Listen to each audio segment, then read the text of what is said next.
নির্বাচন তারা 12 তারিখটা পার করবে, এটা আমরা বুঝতে পারছি। যে আসুক না আসুক, আমরা মরে যাই বেঁচে যাই, দেশের ভূমিকম্প হোক, বেশ ধ্বংস হয়ে যায়, তারা 12 তারিখ পার করলে তাদের সব দেশ তাদের হয়ে যাবে। তারা একদিকে এদিকে কারচুপি করার চেষ্টা করবে, ওদিকে তারা হা ভোটে পাশ করার চেষ্টা করবে। যে কোনো একটা হলেই তাদের কাজ হয়ে যাবে। হা ভোটে হলেও তাদের আর কোনো কিছু লাগবে না। একটা বাই ডেফিনেশন নির্বাচন হতে অবাধ এবং সুষ্ঠু। অবাধ অর্থ হলো যে কোনো লোক অবাধে ভোট দিতে পারবে এবং যে কোনো লোক অবাধে এতে অংশগ্রহণ করতে পারবে। অবাধ, সব দল থাকতে পারবে, সকলের চয়েস থাকবে।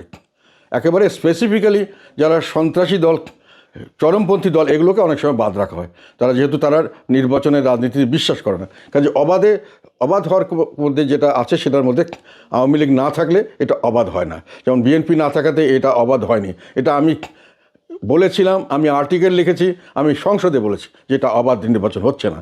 আর এরপরে আসে যে নিরপেক্ষ নির্বাচন, মানে সকলে নিরপেক্ষ থাকবে, ভোট গণনা সঠিকভাবে সুষ্ঠু হবে আর কি, এবং সকলকে সমান লেভেল প্লেইং ফিল্ড দেওয়া হবে। আমরা মনে করছি যে আমার জাতীয় পার্টি এখন পর্যন্ত লেভেল প্লেইং ফিল্ড আমরা পাচ্ছি না, সর্বক্ষেত্রে আমাদের সমস্যা হচ্ছে। এবং যেহেতু আমি বলছি সরকার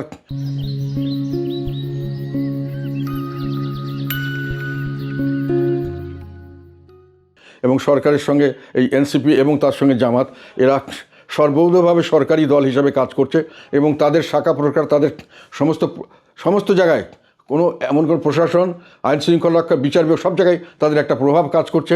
আমরা কোনো জায়গায় সঠিকভাবে কাজ করতে পারছি না। নির্বাচনে আমরা সঠিকভাবে প্রচার প্রচারণা করতে পারছি না। এখনও মামলা দিয়ে আমাদের প্রার্থীকে আটক করে রাখা হচ্ছে, এখনও জামিন দেওয়া হচ্ছে না। জামিন দিলে ক্যান্সেল করা হবে না, এটার জন্য আমরা চেষ্টা করছি। বিভিন্নভাবে আমাদের নেতাকর্মীদের উপর অত্যাচার করা হচ্ছে, তাদেরকে এখনও ধমকি দেওয়া হচ্ছে যে তোমরা এলাকায় গেলে তোমাদেরকে অ্যারেস্ট করা হবে। আমাদের কুমিল্লার আমির সাহেব, উনি ওখানকার আজকে আমার কাছে এসেছিলেন, ওনার এলাকায় উনি বড় করে একটা মিটিং করেছেন। এরপরে নাকি পুলিশ থেকে তাকে বলা হয়েছে যে আপনার করলে তো আপনাকে স্যার অ্যারেস্ট করবে, আপনার নামে তো কেস আছে। উনি আমার কাছে আসছে, আমি বললাম কেস তুমি রিটার্নিং অফিসে জানিয়ে দাও, তারপরে তোমাকে যদি অ্যারেস্ট করবে। কিন্তু এই ধরনের হুমকি নিয়ে আমরা মাঠে এখন কাজ করছি। কাজেই লেভেল প্লেইং ফিল্ড নেই। একটা হলো অবাধ নয়, একটা হলো আমি মনে করবো সুষ্ঠু নয়, যেহেতু লেভেল প্লেইং ফিল্ড নেই। তারপরে ভোট গণনা টনা এগুলো তো সামনের দিকে আসছে। কাজে এই নির্বাচন, যদি আমি মানে তাত্ত্বিকভাবে বলি, এটা ফল্টি নির্বাচন, এটা গ্রহণযোগ্য নির্বাচন নয়।